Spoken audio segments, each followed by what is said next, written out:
question to you is, how much of your season do you owe to Cam Newton? I will say probably all of it. I'm just going to lay it out there. Rookie QB, rookie coach, it's all working out. Stars are aligning right now. I think I picked him up off free agency in the first week. So I don't know how I got him, but I'll take it. I'll just say that. He's been a stud. I don't know if he still does, but he was leading the league in rushing touchdowns. I personally didn't think he was going to be any good this year, but obviously he surprised most people and you as well, and fuck you for getting him. Absolutely. Fourthly, Coach, again, like we mentioned earlier, playing Coach John Costanza, do you have anything nice or mean to say to him? Anything you want to jab at him or congratulate him with or wish him good luck? Anything at all? I'd like to wish him on a fantastic season. He runs a tight ship over there. Gay. It is a little annoying that I have to see his ugly mug at work every day. But that being said, I've been very impressed with his team, and I hope he shits the bed next week. Well, little mixed signals there, Coach, but okay. And lastly, I don't know if you got my email earlier. I said I would be giving a random grab bag question to all the coaches. And so your question is this. If you could be one Disney princess, who would you be? That is a great question. Disney princess. I guess off the top of my head, I'd have to go with that Mulan bitch. I mean, she's got the tiger. She's got. Whoa! Wait a minute. First of all, the tiger is Pocahontas. That would be the correct answer. Pocahontas is the correct answer. Mulan, I do not believe is a Disney princess. I think you're thinking of Pocahontas. I'm thinking of Jasmine, actually. Now that I think of it. That's what I meant. Jasmine, not Pocahontas. Jasmine. Jasmine has a tiger and she's smoking hot. Absolutely. So, for the record, you meant to say Jasmine from the Aladdin movie. Correct. That is the correct answer, sir. Very 100% correct.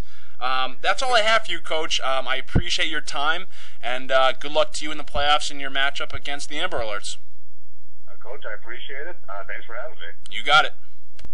Ladies and gentlemen, we now have Coach John Costanza of the Amber Alerts live in studio. Coach Costanza, how are you today? Hey, League. Hey, Bubba. Stop laughing. Ask me questions now. I apologize. Real quick, Coach, you are the number 2 seed. You won your division at 11-4. 11-4. Excuse me. 11-4. Third most points in the league.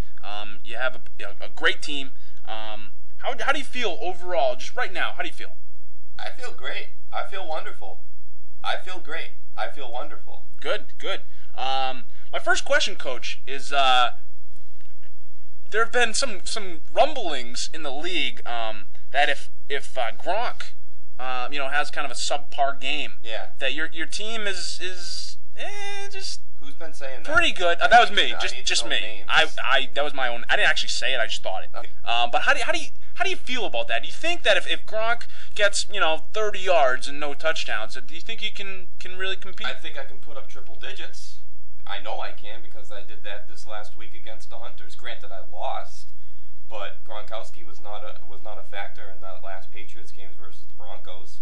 But TFB still did his thing, and my other players who I gave up an arm and a leg for still did their job. It's true.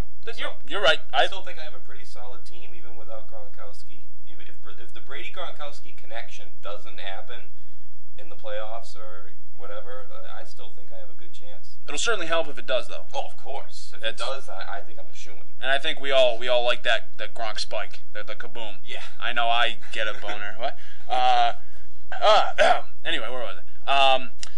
I would like to talk about a recent trade you had. You made a few trades this year, Coach. I know you got Calvin Johnson, who put up monster numbers this past week. Yeah, I did.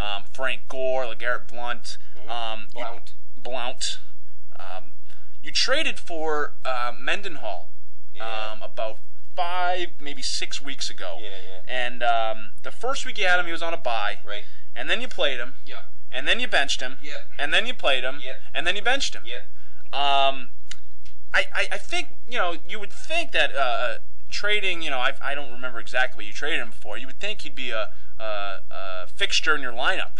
Is it strictly matchups, or do you don't really like him? I don't have anything against Mendenhall personally. I like him on our team. On my team, he's a good locker room guy. He's good for the clubhouse. And but to answer your question, yes, you answered it yourself. It was mainly matchups. He went against some pretty tough defenses. Most of those times that I benched him, I felt like it was a good decision. But I think there was one or two where he was on my bench and he put up some pretty good numbers on there, which was pretty frustrating. I won the games anyway, but I haven't been too happy with his inconsistency. I'll say that, and that's why I benched him. Unfortunately, I benched him on the wrong days.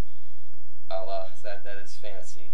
The age-old question: would you rather have 5 guys to choose from and play the matchups, or just 3 guys you can and you don't have to make any choices, so you don't have to punch yourself in the dick if you get it wrong? I can say that I have a good problem on my hands. I've heard that before. I feel like I haven't really felt this before, at least not in a long time, where I have just a little bit too much talent.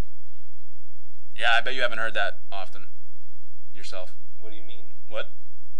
I just meant on your team. Can we go to the next question? Okay. I want to make a poll. By the way, I don't know if you heard. I'm not in the playoffs this year. I didn't make it. Yeah. I don't know why. Something happened. There was something they put a loss instead of a win for me. Pretty much, right? Yeah, I forget what it was, but I didn't know if you knew. No, I know, and my heart goes out to you, Bubba. Yep. Okay. 2 of your wins this year were against the Senators and the Iron Dogs, which I think we all had at least 2 wins except Hong Kong. Yeah, but those are scary wins for me. I almost lost. I would like to your win against the Senators, 66-65, and your win against the Iron Dogs, the worst team in the league, 85-83. Don't ask me. Don't ask. Next question. No, I'm just kidding. You can ask. Okay. Obviously a win's a win. And it's great, and that's the win in the correct column. I don't like to say the right column, because usually the right column is the loss column. So I say the correct column. I say the correct. Okay. Obviously, they're wins. Does that scare you a little, or just an off week, and you're just kind of lucky to get those? It was during the bye weeks.